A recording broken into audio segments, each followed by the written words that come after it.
आज मैं गोवा के इस अंजुना बीच पर आप कौन कौन सी स्पोर्ट्स एक्टिविटी कर सकते हैं उसके बारे में बताऊंगा। स्पोर्ट्स एक्टिविटी का क्या रेट है, कौन सी एक्टिविटी किस रेट में आपको अवेलेबल कराई जाएगी, वो सारी आपको बताऊंगा।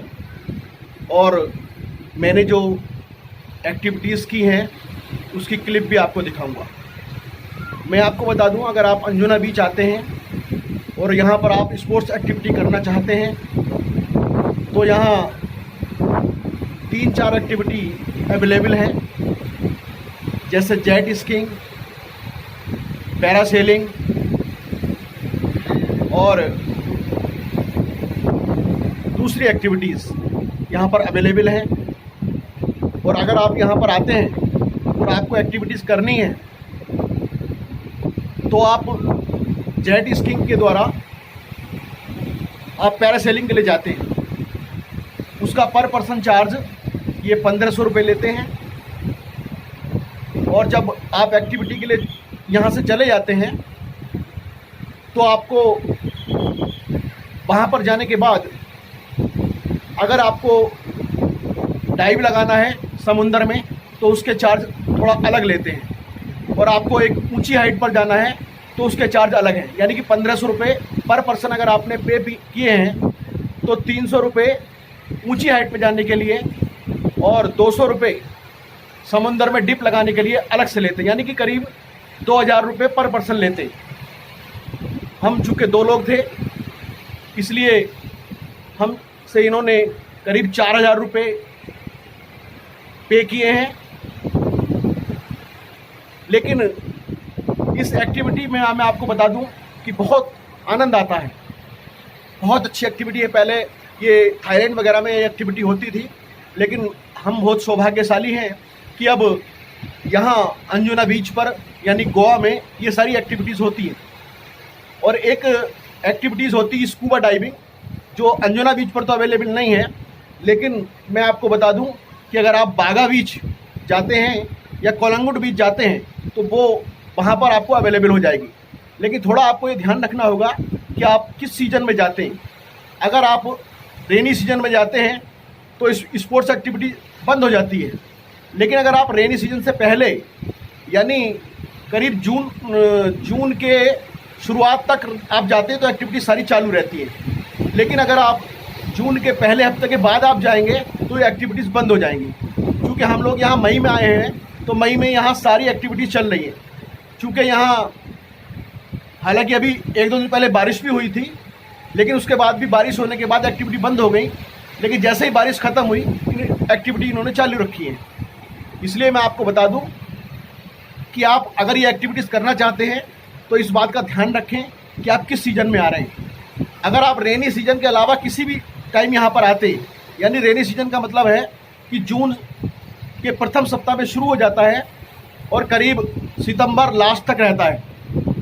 आप इस टाइम अगर आते हैं तो आपको एक्टिविटी नहीं मिलेगी, अदरवाइज आपको सारी एक्टिविटी मिलेंगी। मैं आपको जो हमारी ये क्लिप है, पैरासेलिंग की क्लिप है, वो मैं आपको दिखाऊंगा। आप उसे देखकर पूरी इन एक्टिविटीज़ का एंजॉय कर सकते हैं।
अभी आपने हमें इस क्लिप में आपने देखा होगा मुझे पैरासेलिंग करते हुए।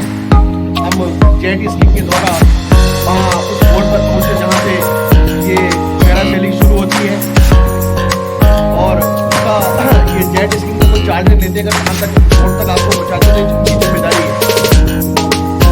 वहाँ पर आपको पहुँचाएंगे। लेकिन मैं आपको ये बताना चाहता हूँ कि अगर आप स्पोर्ट्स एक्टिविटी करते हैं तो आपको किन बातों का ध्यान रखना है। क्योंकि कई बार ऐसा होता है कि आप उन बातों अगर आप ध्यान नहीं रखेंगे तो आप नुकसान में रहेंगे। अगर आपको स्पोर्ट्स एक्टिविटी करनी है तो आपको यहाँ आना होगा और उस काउंटर पर जाना होगा जहाँ पे वहाँ आपको थोड़ा ये ध्यान रखना होगा कि आप उनसे थोड़ी सी ये भी क्या सौदेबाजी कर सकते हैं कि कभी कभी ऐसा होता है कि वो एक्स्ट्रा चार्ज ले लेते हैं। लेकिन अगर आप चाहें तो उनसे उसके लिए कह सकते हैं कि आपको उसमें शामिल करना होगा। और आपको सावधानी इस बात की रखनी है कि आपका जो वॉलेट है, पर्स है, वो आपको या तो काउंटर पर वहीं पर जमा कर देना है जहाँ से आप टिकट लेते हैं, या इनकी जो जेट स्कीम जो होती है उसमें भी रखने की एक जगह होती है। तो आप इस चीज़ का हमेशा ध्यान रखना कि अपना वॉलेट और अपना मोबाइल हमेशा वहाँ पे काउंटर पे जमा कर दें, अन्यथा आपका वॉलेट पूरा भीग सकता है और मोबाइल भी भीग सकता है। क्योंकि हमने मोबाइल तो वहाँ पे जमा कर दिया था लेकिन हम अपना वॉलेट वहाँ जमा नहीं कर पाए, इसलिए हमारा पूरा वॉलेट वो भीग गया। एक सावधानी आपको और रखनी है कि जब आप अगर जेट स्कीइंग के द्वारा जाते हैं तो वहाँ कभी कभी चोट लगने का खतरा रहता है, क्योंकि ये जो समंदर की लहरें बहुत ऊंची होती हैं और जेट स्कीइंग की स्पीड बहुत तेज़ होती है।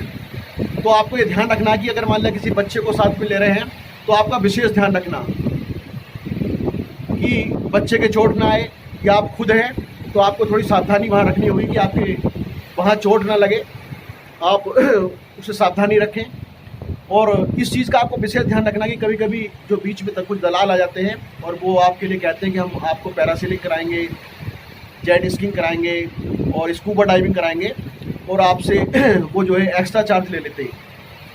अगर वहाँ 1500 चार्ज है तो वो करीब आपसे 2-2.5 हज़ार रुपये की बात करते हैं और आप उनके चक्कर में आ जाते हैं।